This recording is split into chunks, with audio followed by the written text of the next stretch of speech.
प्रेरक प्रसंग। कहानी का शीर्षक है संवेदनशीलता। मोहन काका डाक विभाग के कर्मचारी थे। बरसों से वे माधोपुर और आसपास के गांवों में चिट्ठियां बांटने का काम करते थे। एक दिन उन्हें एक चिट्ठी मिली। पता माधोपुर के करीब का ही था, लेकिन आज से पहले उन्होंने उस पते पर कोई चिट्ठी नहीं पहुंचाई थी। रोज की तरह आज भी उन्होंने अपना थैला उठाया और चिट्ठियां बांटने निकल पड़े।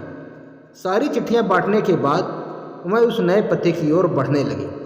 दरवाजे पर पहुंचकर उन्होंने आवाज़ दी, पोस्टमैन। अंदर से किसी लड़की की आवाज़ आई, काका वहीं दरवाजे के नीचे से चिट्ठी डाल दीजिए।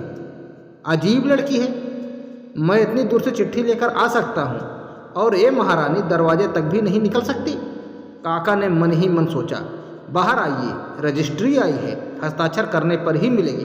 काका खींचते हुए बोले, अभी आई। अंदर से आवाज़ आई। काका इंतजार करने लगे, पर जब 2-3 मिनट बाद भी कोई नहीं आया तो उनके सब्र का बांध टूटने लगा।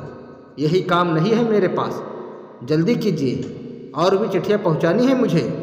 और ऐसा कहकर काका दरवाज़ा पीटने लगे। कुछ देर बाद दरवाज़ा खुला। सामने का दृश्य देखकर काका चौंक गए। एक 12-13 साल की लड़की थी, जिसके दोनों पैर कटे हुए थे। उन्हें अपनी अधीरता पर शर्मिंदगी हो रही थी। लड़की बोली, क्षमा कीजिएगा, मैंने आने में देर लगा दी। बताइए हस्ताक्षर कहाँ करने हैं। काका ने हस्ताक्षर करवाए और वहाँ से चले गए। इस घटना के 8-10 दिन बाद काका को फिर उसी पते की चिट्ठी मिली। इस बार भी सब जगह चिट्ठियाँ पहुँचाने के बाद उस घर के सामने पहुँचे। चिट्ठी आई, हस्ताक्षर की ज़रूरत नहीं है, दरवाजे के नीचे से डाल दूँ। काका बोले, नहीं नहीं, रुकिए, मैं अभी आई। लड़की भीतर से चिल्लाई। कुछ देर बाद दरवाज़ा खुला। लड़की के हाथ में गिफ्ट पैक किया हुआ एक डिब्बा था। काका, लाइए मेरी चिट्ठी और लीजिए अपना तोहफा। लड़की मुस्कुराते हुए बोली, इसकी क्या ज़रूरत है बेटा। काका संकोच बस उपहार लेते हुए बोले।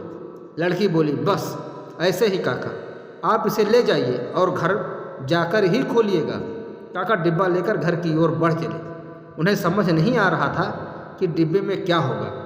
घर पहुँचते उन्होंने डिब्बा खोला और तोहफा देखते ही उनकी आंखों से आंसू टपकने लगे। डिब्बे में एक जोड़ी चप्पलें थी। काका बरसों से नंगे पांव ही चिट्ठियां बांटा करते थे, लेकिन आज तक किसी ने इस ओर ध्यान नहीं दिया था। ये उनके जीवन का सबसे मूल्यवान तोहफा था। काका चप्पलें कलेजे से लगाकर रोने लगे। उनके मन में बार बार एक ही विचार आ रहा था कि बच्ची ने उन्हें चप्पलें तो दे दी, पर वह उसे पैर कहाँ से ला कर देंगे। दोस्तों, संवेदनशीलता एक बड़ा मानवीय गुण है। दूसरे के दुखों को महसूस करना और उन्हें कम करने का प्रयास करना एक महान काम है।